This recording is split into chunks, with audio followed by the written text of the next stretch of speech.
Good morning, students. You are welcome to our e-learning session. Dear students, in this video lecture, we will study about lesson number 4 of our English book Honeycomb. Name of the lesson is The Ashes That Made Trees Bloom. In this video, we will discuss about complete summary of the lesson and its textual question answers. Dear students, The Ashes That Made Trees Bloom is written by an American author, William Elliott Griffiths. This is a story that underscores values such as honesty, compassion, diligence, etc., with a hint of magical realism. प्यारे बच्चों, यह कहानी Japan में रहने वाले एक ईमानदार और परिश्रमी दंपत्ति तथा उनके पालतू कुत्ते के बारे में है।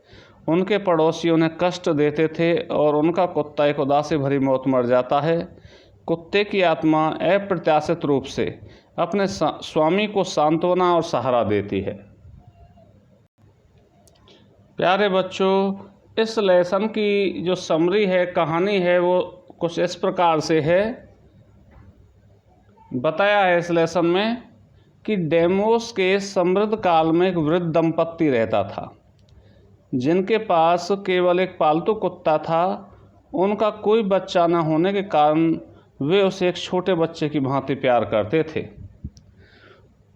उसका नाम मूको था। दयालु दंपत्ति कुत्ते को अपने हाथों से स्वयं खाना खिलाते थे। बदले में वह कुत्ता भी उनसे बहुत प्यार करता था।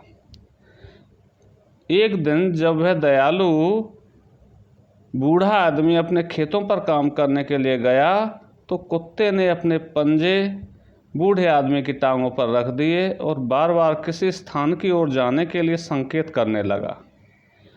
जब उसने बार बार ऐसा किया तो बूढ़ा आदमी उसके पीछे पीछे चला गया।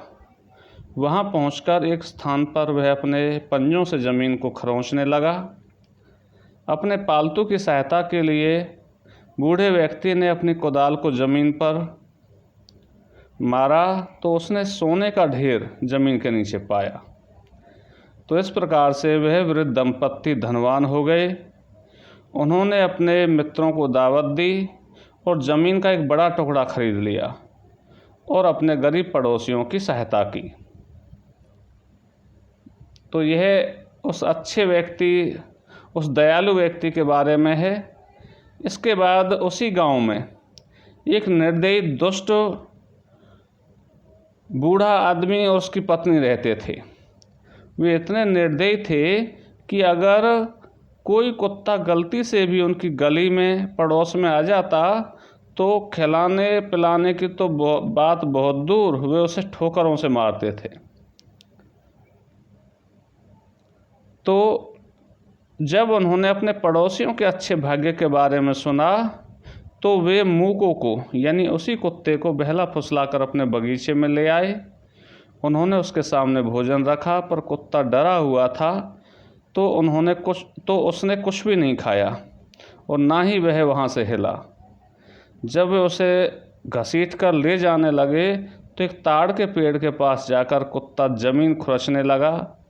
दुष्ट पति पत्नी खुशी से नाचने लगे, परंतु जैसे ही उन्होंने कुदाल ज़मीन में मारी तो वहाँ उन्हें एक सड़ी हुई बिल्ली मिली। दंपत्ति को बड़ा गुस्सा आया और उन्होंने कुत्ते को मारकर उसी खोदे हुए गड्ढे में फेंक दिया और मिट्टी डालकर घर चले आए।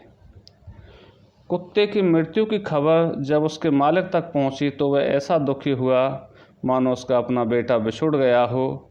वह उस स्थान पर गया जहां उसका पालतू दफनाया गया था। बड़ी देर तक वह विलाप करता रहा और उसे उसके प्यारे प्यारे नामों से पुकारता रहा मानो वह जिंदा हो। उस रात उस कुत्ते की आत्मा उसके सपने में प्रकट हुई और उसने कहा कि वह ताड़ के वृक्ष को काटकर उससे एक खरल यानी ओखली बनाए। उसने उससे लकड़ी की एक चक्की बनाने को भी कहा। जैसा उसने कहा था बूढ़े ने वैसा ही किया। बड़ी मेहनत से उसने लकड़ी का एक छोटा सा कटोरा बनाया। फिर उसने लंबे हैंडल वाला लकड़ी का एक मूसल बनाया। जब नया साल नज़दीक आया तब उसने कुछ चावल की पेस्ट्री बनाने का निश्चय किया। उन्होंने लकड़ी की ओखली में उबला हुआ चावल डाला। इसका गुथा हुआ आटा बनाने के लिए बूढ़े व्यक्ति ने उसे मूसल से कूटा। जब पेस्ट्री लगभग पकने के लिए तैयार थी तब वह सोने के ढेर में बदल गई, सोने के सिक्कों के ढेर में बदल गई। बूढ़ी औरत ने अपनी हाथ चक्की उठाई और इसमें बीन सॉस डालकर जैसे ही इसे पीसना आरंभ किया तो सोने की वर्षा सी होने लगी। तो इससे वो जो व्यक्ति थे और अमीर हो गए।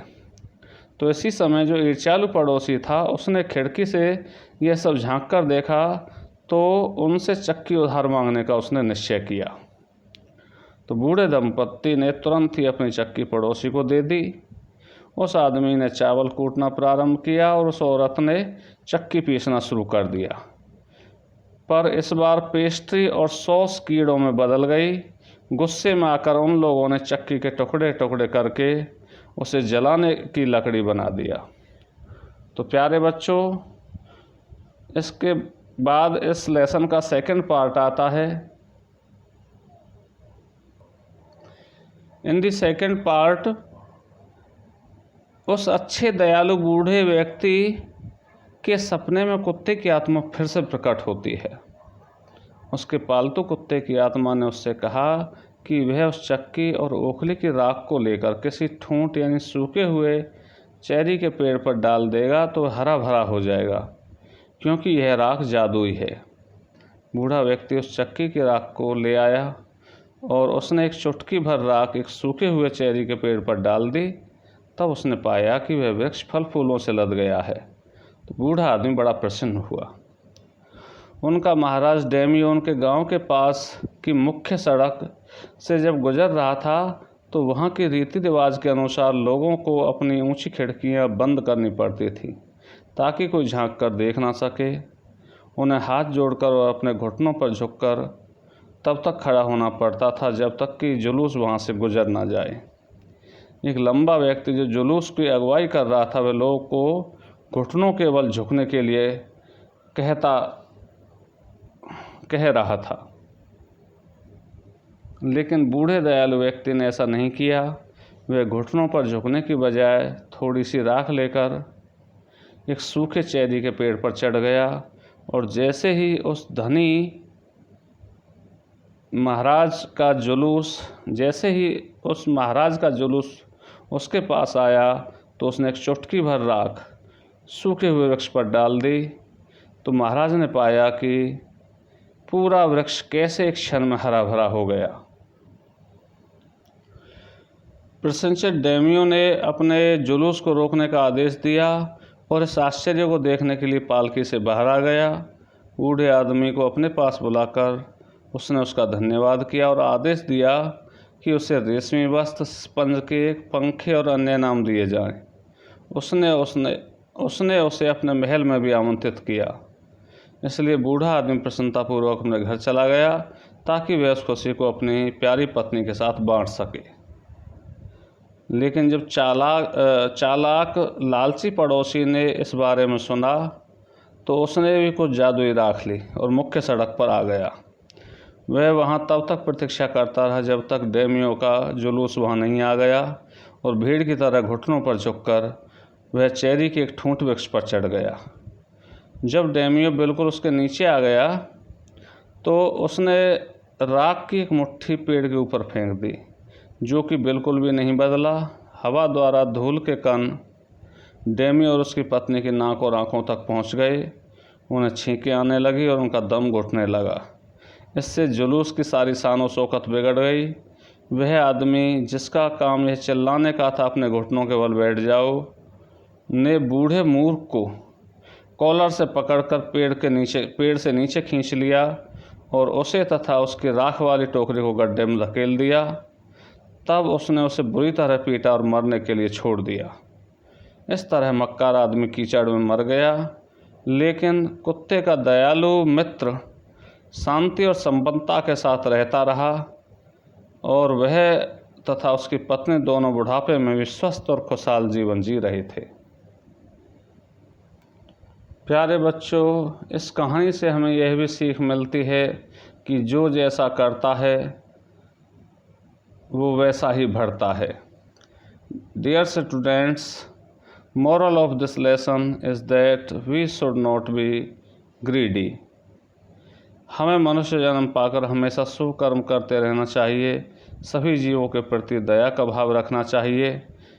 इसके बाद उस परमात्मा की कृपा हम पर जो होती है वही लोगों को चमत्कार का एहसास कराती है। प्यारे बच्चों, यह इस लेसन की स्टोरी थी, समरी थी। आशा है आपको समझ आ गई होगी। इसके बाद इस लेसन के क्वेश्चन आंसर की तरफ बढ़ते हैं। तो आज का हमारा पहला प्रश्न है, Y did the neighbours kill the dog? पड़ोसियों ने कुत्ते को क्यों मार दिया? तो इसका आंसर है, the neighbours kill the dog because he did not give any treasure to them. पड़ोसियों ने कुत्ते को मार दिया क्योंकि उसने उन्हें किसी खजाने के बारे में नहीं बताया था। इसके बाद next question, the old farmer is a kind person. What evidence of his kindness do you find in the first 2 paragraphs? बूढ़ा किसान एक दयालु आदमी है, पहले 2 पदों में आप उसकी दयालुता का क्या सबूत पाते हैं? तो इसका आंसर है, उसकी दयालुता का सबूत ये है, तो इसका आंसर ये है, he loved his dog as though it were a baby. वह अपने कुत्ते को एक बच्चे की तरह प्यार करता था। दूसरा, he fed the dog with his own hands. वह कुत्ते को अपने हाथों से भोजन खिलाता था। He was kind to everything that had life. वह प्रत्येक सजीव प्राणी के प्रति दयालु था। Next question, what did the dog do to lead the farmer to the hidden gold? किसान को छुपे हुए सोने तक ले जाने के लिए कुत्ते ने क्या किया? तो इसका आंसर है, the dog came running and put his pass against the farmer legs. कुत्ता दौड़ता हुआ आया और उसने अपने पंजे किसान की टांगों पर रख दिए। He made indications to the farmer to follow him. उसने किसान को अपने पीछे आने के इशारे किए। The farmer followed him to the place where gold was hidden.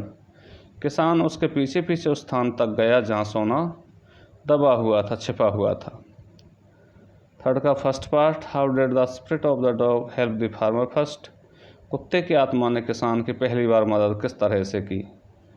तो इसका आंसर है, the spirit of the dog appear to him in a dream and ask him to cut down the pine tree over his grave to make a mortar and mill. कुत्ते की आत्मा उसके स्वप्न में आई और आत्मा ने उसे उसकी कब्र के ऊपर खड़े चीड़ के पेड़ को काटकर उससे एक ओखली और चक्की बनाने को कहा। This mortar and mill give him a heap of gold. इस ओखली और चक्की ने उसे सोने का एक ढेर दिया। मिल मीन चक्की होती है और मोर्टर ओखली। सेकंड पार्ट, थर्ड का second, how did the spirit help him next? इसके बाद आत्मा ने उसकी मदद कैसे की? इसका आंसर है, the spirit of the dog appear to his master in a dream. कुत्ते की आत्मा उसके स्वामी के सपने में आई। It ask him to take the ashes of the mill and sprinkle them on the wither tree to make them bloom. आत्मा ने उससे कहा कि उस चक्की की राख को इकट्ठा कर ले और उसे मुरझाए हुए वृक्षों पर छिड़क दे ताकि वे पुनः हरे भरे हो जाएं। This gave a big reward to him. इससे उसे बहुत अधिक इनाम मिला। Last question, why did the daimyo reward the farmer but punish his neighbour for the same act? Daimyo ने एक ही काम के लिए किसान को पुरस्कार और उसके पड़ोसी को सजा क्यों दी? तो इसका आंसर है, the wither cherry tree sprouted into blossom when the farmer sprinkle a pinch of acid over it. जब किसान ने चेरी के ठूंठ वृक्ष के ऊपर एक चुटकी भर राख छिड़की तो फूलों से भर गया। So the daimyo gave him a big reward. इसलिए डेम्यू ने उसे बड़ा इनाम दिया।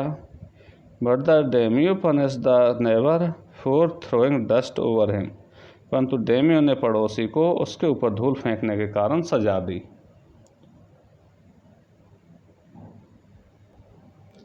प्यारे बच्चों, आशा है आप इस लेसन की समरी तथा क्वेश्चन आंसर के बारे में समझ गए होंगे, जान गए होंगे।